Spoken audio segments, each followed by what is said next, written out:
Кептірілген жеміс жидек ежелгі Қытай елінде тас ғасырынан бері үйлену тойына берілетін сый болған. Орта ғасырда ол деликатес ретінде берілді. Ал қазіргі таңда мұндай өнім түрі тағамға қосуға, сосын дайындауға және басқа да қолданыстағы азық. Ендеше біз бүгін кептірілген жемістерден пирог әзірлейтін боламыз.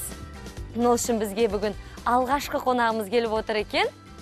Айжан Оразованы шақырайық. Келіңіз, Айжан ханым. Сәлеметсіз. Сәлеметсіз. Студиямызға қош келдіңіз. Түрлетсеңіз болады, иә? Бүгін енді күн бейсенбі. Ауа райы да сондай тамаша, жылы деп айтсақ болады. Өйткені ауа райы жылы болса, көңіл күйді де көтеретін сияқты, және де біздің денемізде тонбай, өзіміз жұмысқа деген құлшынысымыз арта түсетіндей, солай емес пе? Ардақты ағайын, бұл бірге таңдаймыз бағдарламасы өздеріңізбен күнделікті тікелей эфирде дүйсенбіден жұмаға дейін сағат 1 мен 2-нің аралығында сіздермен жақсы пайдалы, қызықты ақпараттармен бөлісетін бағдарлама деп айтуға болады. Енді біз көптен бері тамақ әзірлемей кеткен болатын, біз өздеріңізде оны көріп жүрсіздер ғой. Бүгін біздер тәтті бәліш дайындайтын боламыз. Кепкен пирог әзірлейтін боламыз. Ол үшін бізге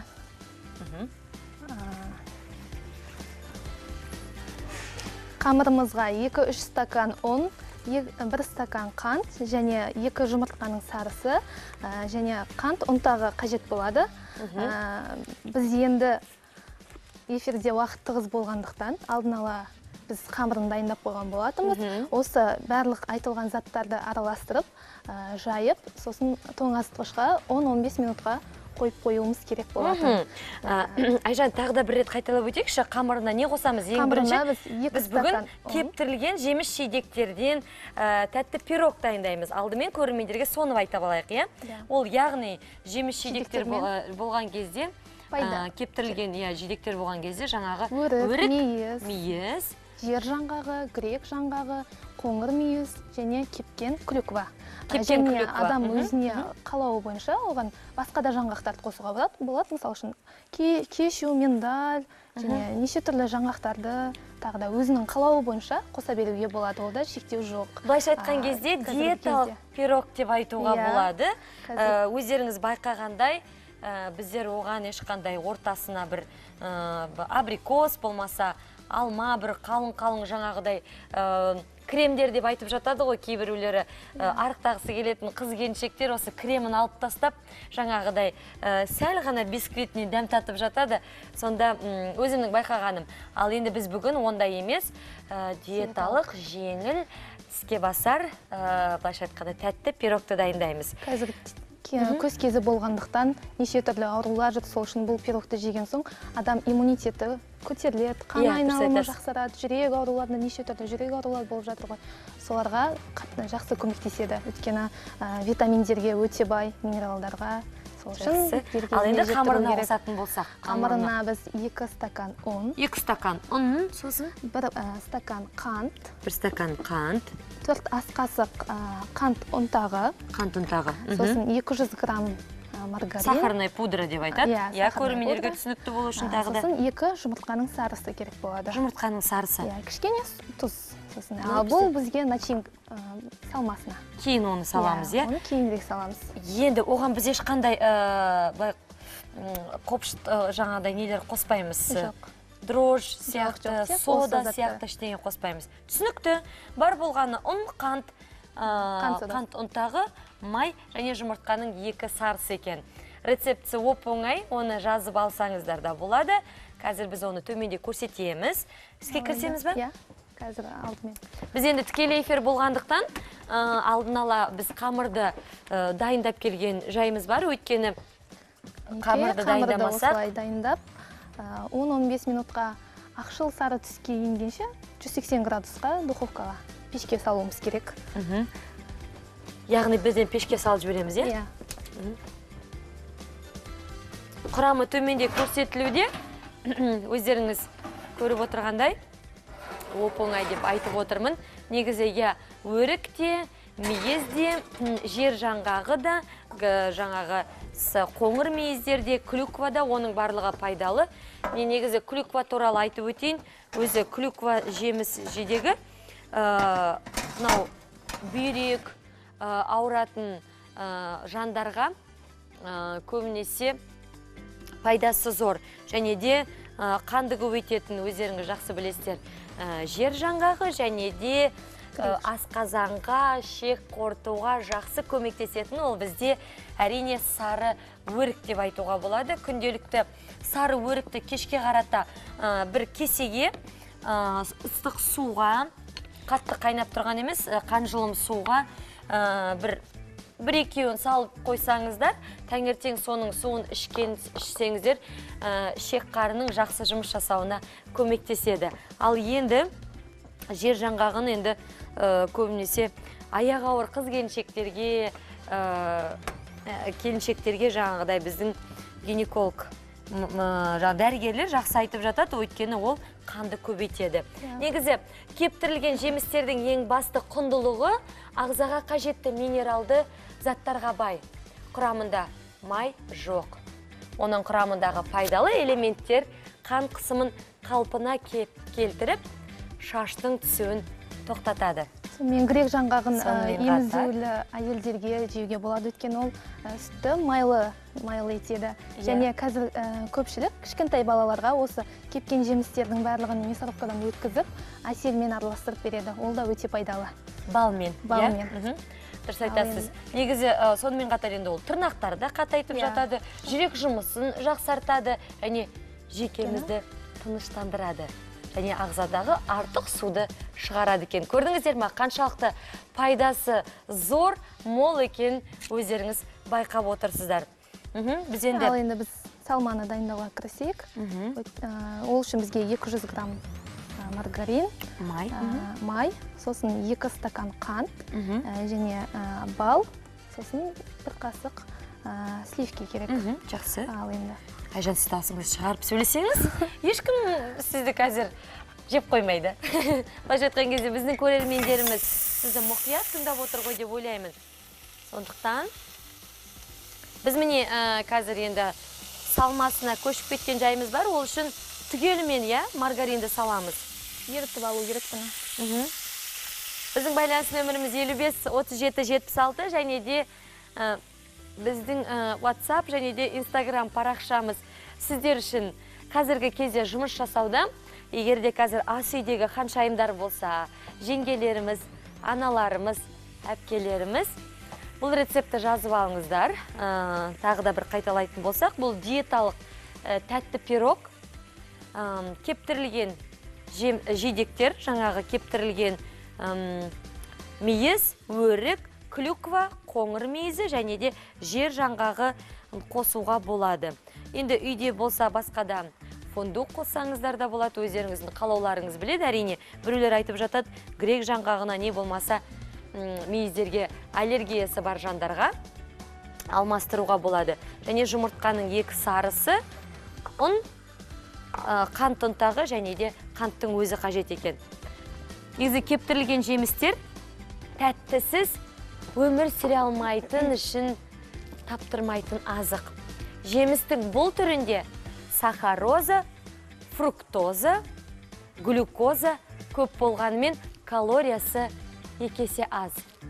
Олар ағзаға тез сіңіп кетпей, аз мөлшерде еріп түседі де, басқа тәттілермен салыстырғанда қандағы инсулинді көтермей бір қалыпта ұстайды екен. Міне, негізі клюкваны сіз өзіңіз қандай кептірілген жеміс жақсы көресіз, Айжан? Мен бәрін жақсы көрем. Бәрін жақсы көресіз? Күнделікті жеп отырам, өйткені ол есте сақтау қабілетін жақсартады. Бізге өте пайдалы. Студенттерге есте сақтау қабілетін жақсарту үшін. Жоқ, негізі барлық адамдарға пайдасы зор. Хабарласқан көрермен бар екен, тыңдап көрейік. Алло, сәлеметсіз бе? Сәлеметсіз бе? Қайырлы күн, тыңдап тұрмыз сізді.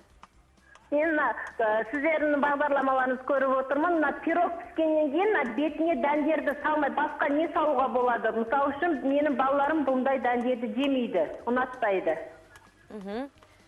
Яғни бұл кептірілген жемістерді мүлдем ұнатпайды ғой балаларыңыз? Ұнатпайды аха. Жақсы. Ал негізі өзіңіз жасаған кезде қандай нелерді қосып отырасыз? Мен только сгущенкамен, маймен ғана крем жасап беремін де балаларға. Болды, басқа ештеңе қоспайсыз, иә? Басқа ештеңе қоспаймын. Есіміңіз кім? Зульфия. Гүлфия, ал бірақ рецептісін біздікіндей қылып жасайсыз ба сіз? Жоқ, сіздердікіне жасамаймын. Мен домашний рецепт жасаймын, видео не бар, соны мен пирог жасаймын да. Бөлсіңізші бізбен. Мен үйде 3 жұмыртқа, жарты пачка маргарин қосамын, ұн қосамын, содан пищевой содадан 1 қасық қосамын. Миксерлеп аламын да табаға құйып, неге духовкаға салып қоямын. Сосын пеште неше минут ұстайсыз? Пешке мен 200 градусқа қойып 30 минутта піседі. Тамаша, рахмет. Кеңесіңізбен бөліскеніңізге көп рахмет. Міне біздің көрермендеріміз хабарласып, өзінің білгенімен бөлісіп жатыр. Осындай біздің жеңгелеріміз, аналарымыз, көрермендеріміз көп бола берсін дегім келеді. Ал енді, Айжан ханым, сіз айта өтсеңіз, яғни балалары үйінде жаңағыдай мынандай кептірілген жемістердің орнына не қоссақ болады өйткені балалар ұнатпайды екен. Жемістерді қосуға болады. Алма, алмұрт, сондай жемістерді қосуға да болады ғой. Кеткен жемістерді жемейтін болса. Негізі көп балдар жемейді. Ұнатпай жатады ма? Ұнатпай жатады. Сіз өзіңізге қандай пирог ұнайды? Маған осы пирог ұнайды. Алмамен пісірілген пирог ұнайды. Соларды жиі істеп отырамыз үйде. Енді пирог демекші қазір көптеген пирогтардың рецептілері өте көп. Өзімнің былайша айтқанда бір фирменный деп айтайыншы, 4-5 сыныптан бастап тамақ дайындай бастаған кезде мен осы үйдегі бір әпкемнен пирогтың рецептісін үйренген болатын. Қазір сол кезден еске түсіруге тырысайын. 2 жұмыртқа және де оған 2 жұмыртқаға сәл аз содасын қосамыз.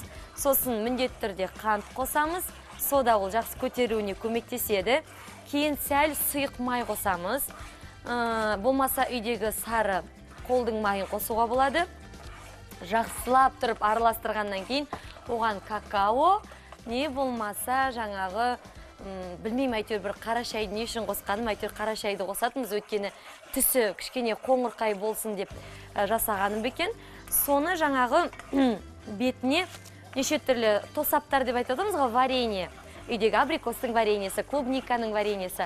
Соның барлығын бетіне сәл-сәл сұйық болмау керек.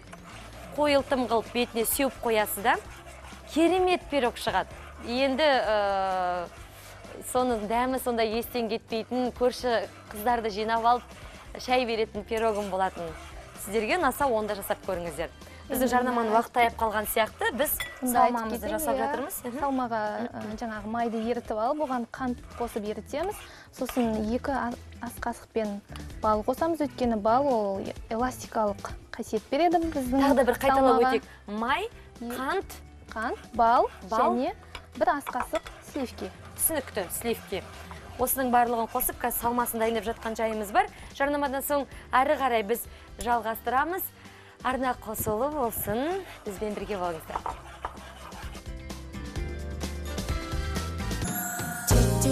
Үй алу күрделі мәселе болса, бар баспананы бөлісу одан да қиын.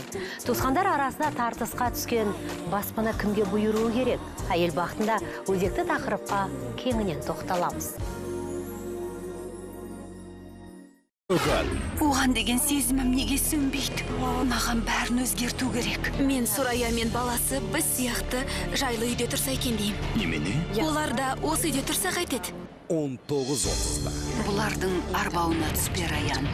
Мұнда бір гәп бар. Егер осы жолы ойым іске асса, Сурая өлілгенше Раянды жек көріп кететін болады.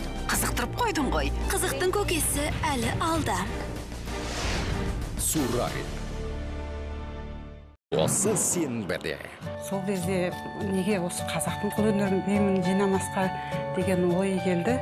Ұлттық бұйымға деген қызығушылық. Ең бастапта 5-6 тал ғана дүнием болды. Бұл күнде кәсібіне айналған. Ол дүниелердің барлығын кейін зерттеуге де бой ұрдым. Бахар Гүл Төлеген қызының шаңырағындағы Өткеніңді білмей болашақты құру мүмкін емес дейді ғой. сенбілік таң.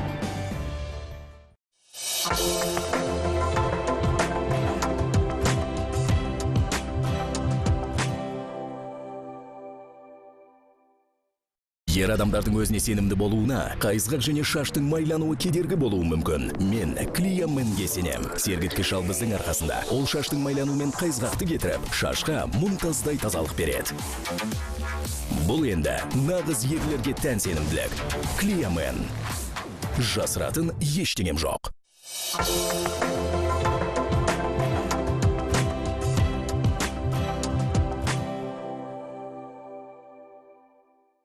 Ұлттық арна қолдауымен біз бұл күнді 20 жыл күттік. Ең нәзік шоу.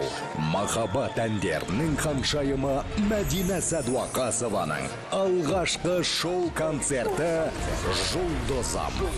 20 қазан Республика сарайы. Басталуы 19:30-да. Толық ақпарат www.kasterka.kz сайтында.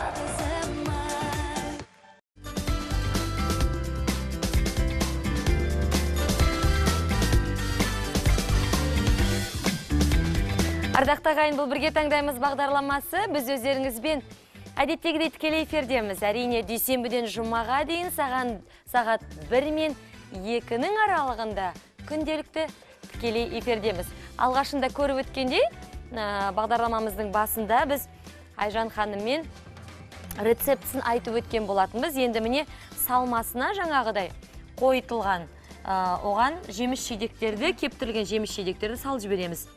Ыстық күйінде қамырдың үстіне біз оны саламыз, жақсылап тұрып. Содан соң тағы да 10-15 минутқа пешке салып аламыз. Қанша минут негізі қойып қоямыз? 10-15 минутқа қоюға болады. Тестасын алдымен 10-15 минутқа, сосын салмасымен бірге тағы да 10-15 минутқа қою керек. Сонда пирогымыз пісе қалады, Тамаша, әрі оңай, әрі тез, дәмді, тәп-тәтті болып дайындалатын біздің пирогымыз. Әрине, Айжан ханым, сізді онда асханаға қалдыра берейін. Мен келесі қонағым шақырайын, жақсы?